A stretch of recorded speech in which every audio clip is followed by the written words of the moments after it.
Welcome to my YouTube channel maths with PB sir. যে সমস্ত ভিউয়ার্সরা প্রথমবার চ্যানেলটি দেখছেন অবশ্যই চ্যানেলটি সাবস্ক্রাইব করবেন এবং পাশে থাকা বেল আইকনটি প্রেস করে রাখবেন। ভবিষ্যতে নতুন চাকরি সংক্রান্ত বিভিন্ন খবরাখবর এবং তথ্য পাওয়ার জন্য এবং প্রয়োজন মতো ক্লাস পাওয়ার জন্য। এসএলএসটি 2025 যেন আরও একটা নতুন নাটক শুরু হয়ে গেল।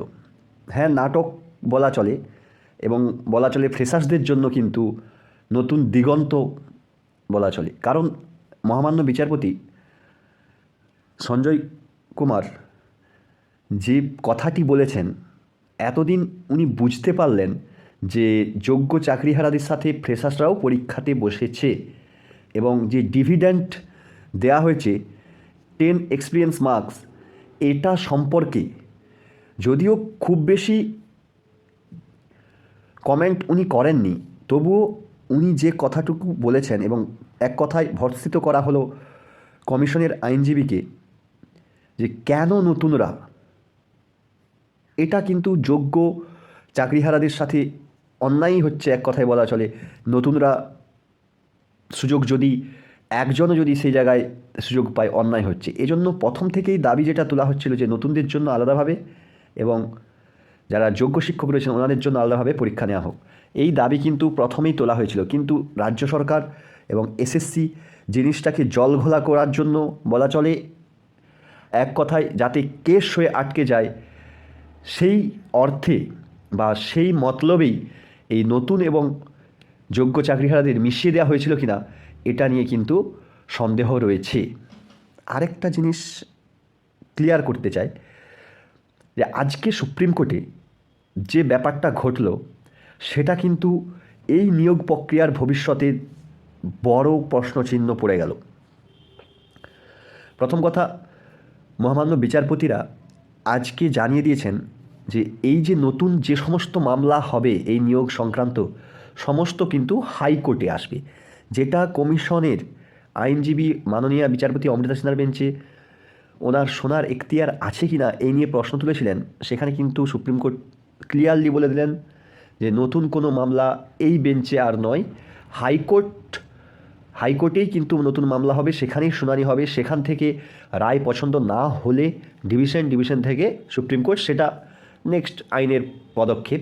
কিন্তু নতুন যে মামলা অর্থাৎ মহামান্য বিচারপতি অমৃতা সিনহার বেঞ্চে যে মামলা 10 নম্বর এক্সপিরিয়েন্স মার্কসের মামলা সেই মামলা কিন্তু ওনার বেঞ্চেই ফিরে গেল। অর্থাৎ আগামী 28 তারিখ শুক্রবার কিন্তু এসএলএসটি 2025 নিয়োগের একটা ভাইটাল ডে হতে চলেছে। ওই দিন কিন্তু এই 10 নম্বর এক্সপিরিয়েন্স এবং ফ্রেশার্সরা কীভাবে বঞ্চিত হয়েছেন এই পরীক্ষা থেকে, 70 পেয়েও ডাক পাননি বিভিন্ন সাবজেক্টে, সেটা যখন তোলা হবে সেখানে কিন্তু মামলা অন্য রূপ নেবে। এবং বলাই বাহুল্য, যেহেতু এটা সাবজুডিস কেস, তবে একটা খুব বড় দিন হতে চলেছে এই নিয়োগ প্রক্রিয়ায়। এক কথায় সপাটে থাপ্পড় খেয়েছে এবং যেটা আশা করা হয়েছিল, কমিশন যেটা আশা করেছিল যে আজকে ফায়সালা হয়ে যাবে, ডিসমিস হয়ে যেতে পারে কেস, এই 10 নম্বর এক্সপিরিয়েন্স যে রুলসে আমরা বানিয়েছি, আগে কেন জেনে পরীক্ষা দেওয়া হয়েছে, অনেক কিছু কথা কিন্তু আসবে। তো সেই সমস্ত ব্যাপার কিন্তু 28 তারিখ আবার উঠতে চলেছে এবং সেখানেই ক্লিয়ার হয়ে যাবে কি হতে চলেছে এই নিয়োগের ভবিষ্যৎ। তবে খেলা অনেক দিন ধরে চলবে। এটা কোনো টি20 খেলা না, এটা কিন্তু টেস্ট খেলা। ইন্ডিয়া যে টেস্ট খেলেছে সেই টেস্ট না, এটা কিন্তু টেস্ট খেলা। ঠিক আছে, 5 দিন ধরে যেরকম টেস্ট খেলা হয় সেই টেস্ট খেলার মতো এই নিয়োগ প্রক্রিয়া কিন্তু চলবে। আজকেই তার কিন্তু একটা আভাস পাওয়া গেল। অর্থাৎ যাই রায় হোক না কেন, ডিভিশন থেকে আবার ঘুরে সুপ্রিম কোর্টে যেতে চলেছে। আরেকটা ব্যাপার, কমিশন কিন্তু 9-10-এর রেজাল্ট যে প্রকাশ করলো, ফাইনাল অ্যান্সার কি নিয়ে এত টানা পড়েন সেটা কিন্তু লক্ষণীয় এবং বিভিন্ন মতামত উঠে আসছে। এবং এই মতামত আসছে যে আগামী দিনে 9-10-এর যে লিস্ট প্রকাশ হবে, ইন্টারভিউ লিস্ট, সেখানে কিন্তু অধিক সংখ্যায় ডাকা হবে। তার অনেকগুলো কারণ। প্রথম কারণ হচ্ছে, যেহেতু 11-12 প্রক্রিয়া 9-10 প্রক্রিয়া চলাকালীন সম্পন্ন হবে, অর্থাৎ নিয়োগ হয়ে যাবে, সেই উদ্দেশ্যে যে সমস্ত পরীক্ষার্থীরা 11-12 ডাক পাচ্ছেন তারাও 9-10 ডাক পাচ্ছেন, অনেকেই পাচ্ছেন, প্রায় 50% পাচ্ছেন।